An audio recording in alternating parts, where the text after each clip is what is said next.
चढ़ाव, ये दो ऐसे पड़ाव है जिसका सामना हर इंसान को कभी ना कभी करना पड़ता है। और जब कोई भी उतार चढ़ाव हमारी जिंदगी में आता है तो हम परेशान हो जाते हैं और अपनी परेशानियों का हल ढूंढने के लिए हम बाबाओं के, ज्योतिषियों के, साधुओं के चक्कर लगाते हैं ताकि हमारी प्रॉब्लम का सॉल्यूशन मिल जाए। वहां होता क्या है, वहां हमें बताया जाता है कि हमारा फला जो ग्रह है वो वीक है, यानी कि कोई बोलता है कि हमारा जुपिटर वीक है, कोई बोलेगा हमारा शनि वीक है, कोई बोलेगा हमारा वीनस वीक है। तो अलग अलग जगह पे हमें अलग अलग चीजें पता लगती हैं। क्यों ना हम कुछ ऐसा सीख लें कि हमें खुद से ही पता लग जाए कि हमारा कौन सा प्लेनेट वीक है और इसको कैसे पावर दी जा सकती है, इसको कैसे स्ट्रॉन्ग किया जा सकता है। जी हाँ, आज मैं आपको यही सिखाने वाली हूँ। तो दोस्तों, मैं उषा जैन एक बार फिर से आपके अपने चैनल न्यू उषा पर आपका स्वागत करती हूँ। तो दोस्तों, आज हम चर्चा करेंगे कि कैसे हम पता लगाएं कि हमारा कौन सा प्लेनेट वीक है। इसके लिए सबसे पहले मैं आपको लोशो ग्रिड दिखाने वाली हूँ जिसमें 9 बॉक्सेस बने हुए हैं और हर बॉक्स में एक नंबर लिखा हुआ है। 1 से 9 नंबर 9 बॉक्सेस में लिखे हुए हैं। इसको बोलते हैं लोशो ग्रिड। अब इसको देख के हम अपना न्यूमेरोस्कोप बनाएंगे। न्यूमेरोस्कोप बनाने के लिए हमें अपनी डेट ऑफ बर्थ चाहिएगी। जैसे कि मेरी डेट ऑफ बर्थ है 24 नवंबर 1969, तो मैं अपना न्यूमेरोस्कोप बनाती हूँ। आप देख कर खुद का न्यूमेरोस्कोप बना सकते हैं। मेरा न्यूमेरोस्कोप बनाने के लिए सबसे पहले 24 का 2 लूंगी मैं, फर्स्ट लाइन का लास्ट बॉक्स, 4 फर्स्ट लाइन का फर्स्ट बॉक्स। अब आ गया 11, यानी कि 1 और 1, लास्ट लाइन का मिडिल बॉक्स, इसमें आएगा 1 और 1। नेक्स्ट 1969, 19 का 1, नीचे 2 1 पहले आ चुके हैं, उसी में ये 1 भी जाएगा। 9 ऊपर वाली लाइन का फर्स्ट लाइन का मिडिल बॉक्स, 6 लास्ट लाइन का लास्ट बॉक्स, 9 फर्स्ट लाइन का मिडिल बॉक्स। ये हो गया मेरा न्यूमेरोस्कोप।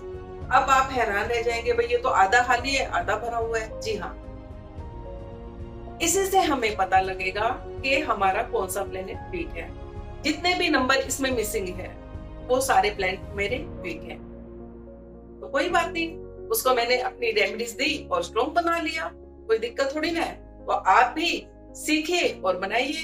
तो मैं बताती हूँ, आप अपना अपना न्यूमेरोस्कोप बना लीजिए और फिर देखिए आपके कौन से नंबर मिसिंग है। तो मैं बताती हूँ इनको कैसे स्ट्रॉन्ग करना है आपको। अब सबसे पहले आते हैं हम नंबर 1 पे। नंबर 1 यानी कि सन प्लेनेट। हर प्लेनेट का अपना एक एलिमेंट होता है और सन का एलिमेंट है वाटर। अगर हम अपने प्लेनेट को उसका एलिमेंट दे देते हैं तो उसके अंदर पावर आ जाएगी, वो स्ट्रॉन्ग बन जाएगा। इसके लिए हमें करना क्या है, हमें वाटर इनटेक ज्यादा से ज्यादा करना है। इससे 2 फायदे होंगे, एक तो हेल्थ के लिए अच्छा और दूसरा हमारा प्लेनेट स्ट्रॉन्ग बन जाएगा। दूसरी रेमेडी, सूर्य नमस्कार। अगर आप योगा करते हैं तो सूर्य नमस्कार सुबह उठकर जरूर कीजिएगा, और नहीं भी करते हो तो सीख लीजिए। 3 से 4 मिनट लगती है सूर्य नमस्कार करने में, क्योंकि मैं भी हर रोज करती हूँ। तो आपका जो सूर्य प्लेनेट है अगर मिसिंग है, वो नंबर 2 भी और नहीं है 1 नंबर मिसिंग तो भी आपका ये प्लेनेट स्ट्रॉन्ग हो जाएगा। Number 2, moon. मून प्लेनेट का एलिमेंट क्या है, अर्थ। और मून किसको डिनोट करता है, चंद्रमा को। जिसका चंद्र वीक है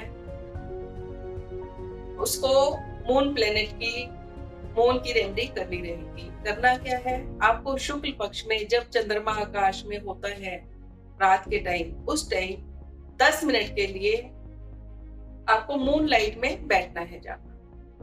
कितना आसान है।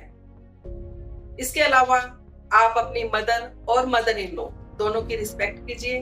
घर से निकलते हुए अगर कोई घर में अवेलेबल है, कोई भी माँ या सास, तो पांव छू के जरूर निकलिएगा, उनका आशीर्वाद लीजिए, उनको खुश रखिए। तो हो गया आपका जो 2 नंबर मिसिंग था वो स्ट्रॉन्ग हो गया। 3 नंबर यानी कि जुपिटर देवगुरु।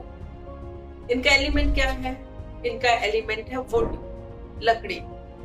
करना क्या है? कोई भी एक लकड़ी का ब्रेसलेट, रुद्राक्ष का, तुलसी का, या कोई भी सिंपल लकड़ी का ब्रेसलेट या माला आपको पहननी है। देखिए मैंने भी पहन रखी है क्योंकि मेरा जुपिटर वीक है, तो मैंने ये रुद्राक्ष का ब्रेसलेट पहना हुआ है।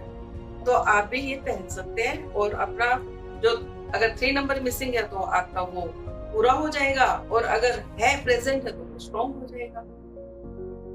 नंबर 4 यानी कि राहु। राहु का जो है एलिमेंट वो है वुड। जैसे जुपिटर का वुड था, ऐसे ही राहु का भी वुड है। राहु देता क्या है? हमें डिसिप्लिन देता है जिंदगी में। और राहु अगर मिसिंग है तो भी हमें ये वुडन, रुद्राक्ष या तुलसी, इनमें से ही कोई भी ब्रेसलेट या माला पहननी है। आपका अगर मिसिंग नंबर 4 है तो आपका राहु प्लेनेट वीक है और ये रेमेडी करने से स्ट्रॉन्ग हो जाएगा। आगे चलते हैं नंबर 5। नंबर 5 यानी कि मरकरी। मरकरी का एलिमेंट है अर्थ। अगर आपका मरकरी यानी कि 5 नंबर मिसिंग है तो आपको करना क्या है? आपको कुछ देर नंगे पांव घर में जरूर रहना चाहिए। घर में या आप जहां पर भी काम करते हैं, थोड़ी देर आप नंगे पांव चलेंगे ताकि आप अर्थ से जुड़ के रह पाए। और इसके अलावा एक खीरा, सिर्फ एक कुकुम्बर आपको हर रोज खाना है। और इससे होगा क्या? आपका जो 5 नंबर है, जो मरकरी है, अगर मिसिंग है तो प्रेजेंट हो जाएगा, प्रेजेंट है तो स्ट्रॉन्ग हो जाएगा। नंबर 6 यानी कि वीनस। वीनस का जो एलिमेंट है वो है मेटल, और मेटल भी कौन सा? गोल्ड। अगर आपका 6 नंबर मिसिंग है यानी कि आपका वीनस वीक है तो आपको करना क्या है? आपको सिर्फ रिस्ट वॉच पहननी है। देखिए जैसे मैंने पहन रखी है, अब मेरे पास 6 नंबर है लेकिन फिर भी मैंने पहन रखी है, क्योंकि रिस्ट वॉच पहनना तो हम वैसे भी बहुत रिकमेंड करते हैं, क्योंकि ये पहनने से तो इतने फायदे कि मैं आपको गिनवा ही नहीं सकती। लेकिन अभी तो हम मिसिंग नंबर की बात कर रहे हैं। तो अगर आपका 6 मिसिंग है तो आपको रिस्ट वॉच पहननी है। कौन सी पहननी है? गोल्डन चेन की। नंबर 7 यानी कि केतु। अगर आपका नंबर 7 मिसिंग है तो भी आपको रिस्ट वॉच पहननी है, क्योंकि नंबर 7 का एलिमेंट भी मेटल है। लेकिन कौन सा मेटल? जैसे 6 नंबर का गोल्ड मेटल था और ये है सिल्वर मेटल। तो देखिए अभी मैंने आपको अपनी वॉच दिखाई थी, लेकिन मेरी जो वॉच है इसमें सिल्वर भी है, क्योंकि मेरा 7 नंबर मिसिंग है। तो मैंने 7 नंबर की वजह से सिल्वर लिया है और वीनस को स्ट्रॉन्ग करने के लिए गोल्ड लिया है। तो गोल्ड और सिल्वर की मिक्स मैंने वॉच पहनी हुई है। अब बात करते हैं नंबर 8 यानी कि सैटर्न। सैटर्न का जो एलिमेंट है वो है अर्थ।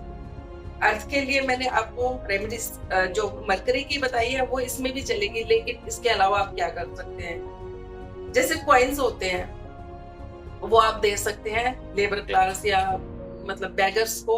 सैटरडे वाले दिन कॉइन्स दे सकते हैं, 1 के 2 के 5 के सिक्के। इसके अलावा आपको क्या करना है? आपको क्रिस्टल बैंड पहनना है। जैसे मैंने क्रिस्टल बैंड पहना हुआ है ना, मेरे को क्रिस्टल बैंड भी पहनना था क्योंकि मेरा 8 मिसिंग है, मेरा 3 मिसिंग है, तो मुझे वुडन भी पहनना था। तो मैंने वुडन और क्रिस्टल दोनों इकट्ठे पहन लिए। तो आप भी ऐसे पहन सकते हैं। मिसिंग है तो भी और नहीं मिसिंग है तो भी, प्रेजेंट है तो भी, ये आप पहन सकते हैं और ये आपको बहुत बेनिफिट करेगा। नंबर 9 है मार्स का, और मार्स का एलिमेंट क्या है? फायर। आपको करना क्या है? आपको अपने लेफ्ट हैंड में जो रेड थ्रेड आता है ना, मोली जिसको हम बोलते हैं, वो पहन के रखिए। इसके अलावा आपको कुछ नहीं। तो लीजिए आपके 9 के 9 प्लैनेट्स स्ट्रॉन्ग हो गए हैं, प्रेजेंट हो गए हैं। आप खुद से पता लगा सकते हैं कि आपका कौन सा प्लैनेट वीक है, कौन सा आपको स्ट्रॉन्ग करना है। देखिए रेमेडीज 2 तरह की होती है, एक डायरेक्ट और एक इनडायरेक्ट। मैंने आपको इनडायरेक्ट रेमेडीज दी है। क्यों? क्योंकि ये ऐसी रेमेडीज है जिसको कोई भी कर सकता है, बिंदास कर सकता है, बगैर डरे कर सकता है, क्योंकि इसका कोई साइड इफेक्ट नहीं है, ये मैं गारंटी देती हूँ। दूसरी होती है डायरेक्ट रेमेडीज, वो हम नहीं दे सकते। क्यों?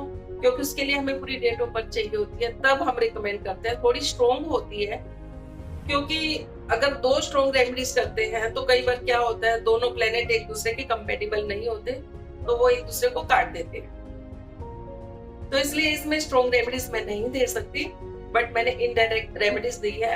आप करके देखिए, अगर आपका कोई प्लेनेट वीक है तो उसकी रेमेडी करके देखिए, या फिर आप सारी भी कर सकते हैं, क्योंकि मैं सारी करती हूँ। आपको महीने 2 महीने में खुद में ही इतना चेंज आएगा आपके अंदर कि आपको लगेगा कि हाँ, अभी ना किसी ज्योतिषी के पास जाने की जरूरत है, ना किसी बाबा के पास जाने की जरूरत है। तो दोस्तों, एक छोटी सी कोशिश थी कि आपको अंधविश्वासों से बाहर निकालने की, कि इधर उधर आपको ना घूमना पड़े, आप अपनी रेमेडीज कर सके। रेमेडीज करनी है, कंसल्टेंसी नहीं देनी आपको। ये छोटी छोटी चीजें हैं जो आप कर सकते हैं। अगर कोई बड़ी दिक्कत है तो आपको स्ट्रॉन्ग रेमेडीज करनी पड़ेगी। फिर अपने साथ कोई पंगा नहीं करना, छोटी छोटी रेमेडीज है, इनडायरेक्ट रेमेडीज है, आप ये कर सकते हैं, ठीक है ना।